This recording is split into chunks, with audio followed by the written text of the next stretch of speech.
Hello, everyone. Oh, just a moment. My YouTube friends cannot see me. There we go. All right, guys. Today I am talking to you, singers who are frustrated and looking for something new. We're talking to you today about why your sound isn't the way you want it to be and what counterintuitive thing can you do differently to get it to be better, to get it to be the way you want it to be. Hello, guys. Hello. Thank you for joining me. All right, so let's dive in. So, you love to sing, but your sound is maybe it's too thin, maybe it's too childish, maybe you have this choir sound that you I was going to say acquired, that you gained in your choir years, or for whatever reason you've got this sound that isn't what you want it to be. And I'm not talking about pitch necessarily right now. I'm talking about the overall tone, the overall color, character of your singing voice, especially, but this can apply to speaking voice as well. For me today, and even these last 4 or 5 days, I've just sounded nasally because I'm getting over this cold and I've got some congestion and things are not in the same health condition as they usually are. So I'm hearing this nasality in my voice that I'm not necessarily in love with. So I want to give you some ways to be able to adjust that.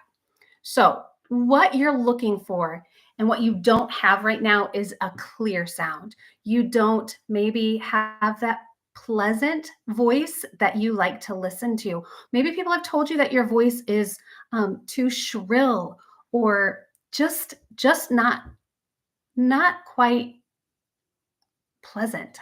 I'm coming up with having a hard time coming up with different words, but you're looking for sound adjustments. Now, what I want you to understand is the problem with your sound is not your voice necessarily. It's not it's not something that you are just given and you have no control over. What it comes down to is the vocal track.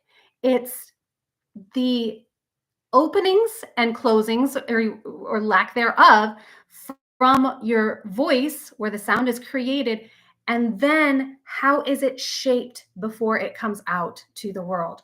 So we're talking about the tongue.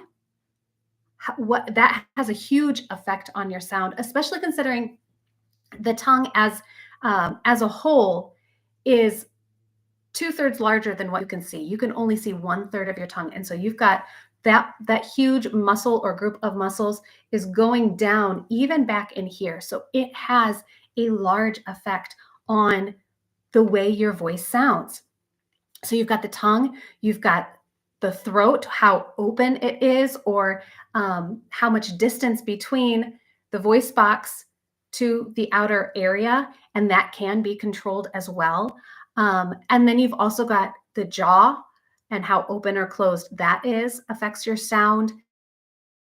You've got this thing called the soft palate, which is on the roof of your mouth. If you take your tongue and kind of suction it up and let it curl back a little bit, you'll feel the squishy part up there. That is highly movable. And another, when you suck on it, it pulls it down. The other thing you can do is even just thinking about it made me yawn a little bit.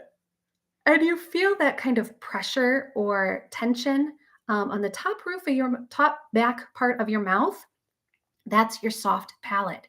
And what that does in a day-to-day function is when you've got when you're breathing, your mouth is closed, it's open and it's allowing airflow from your nose down your windpipe.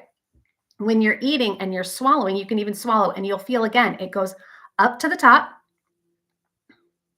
and it's closing off that nasal passage so that food, liquid, stuff doesn't go up there, doesn't get aspirated, doesn't go down the wrong pipe, if you will.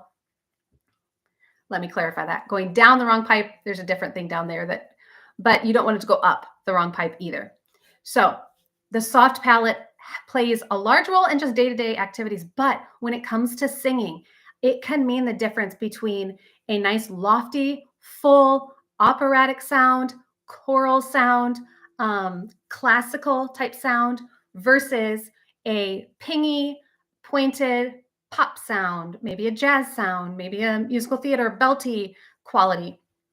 So there's lots of different things that affect your sound. So recap, we talked about the tongue, we talked about the soft palate, we talked about the open throat, and the space between the larynx and outside. And then we also talked about the jaw. So all of these four things are what we call tuners, and they help you adjust your sound.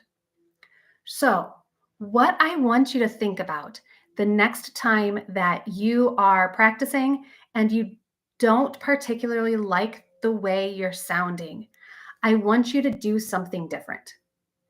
Instead of pushing or adjusting or trying really hard to get the sound that you want, I want you to put all that to the side.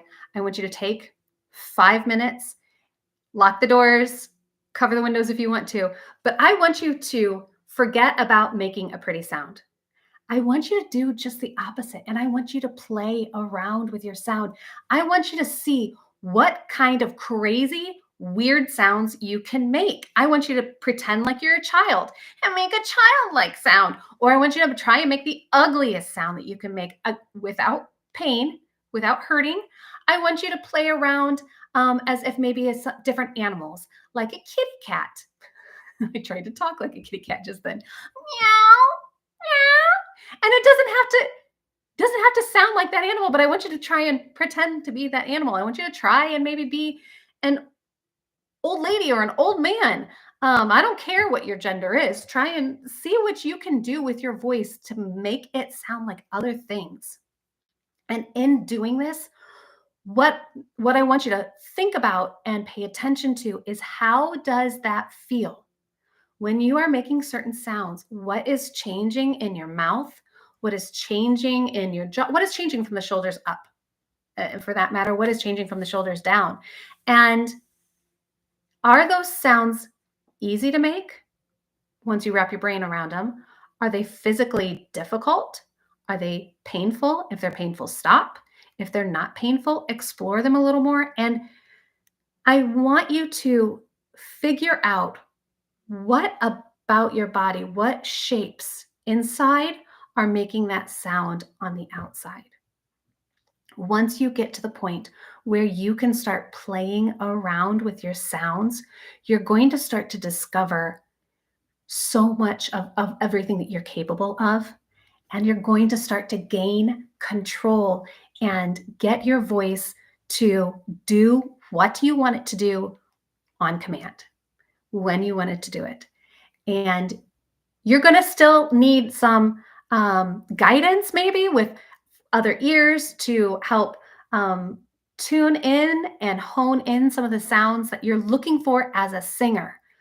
But before you even go there, start to get to know your voice better, because that is going to give you the control, and it's going to give you the flexibility, and it's going to give you the dominion over your voice that you have been looking for, that you have been striving for, and you are going to be so happy with the results. Now, if you are interested in learning any more about the voice and how you can get to singing freedom and clarity, feel free to click on the link in the bio if you're watching from Instagram or Facebook, in the caption from YouTube. And join me for my free masterclass that's starting soon, and get to know the 4 steps that I have developed that will give you singing freedom and clarity and get you on your way to enjoying your voice and being able to command it the way that you have been desiring for years. I look forward to seeing you soon. Thanks for joining me today, and take care.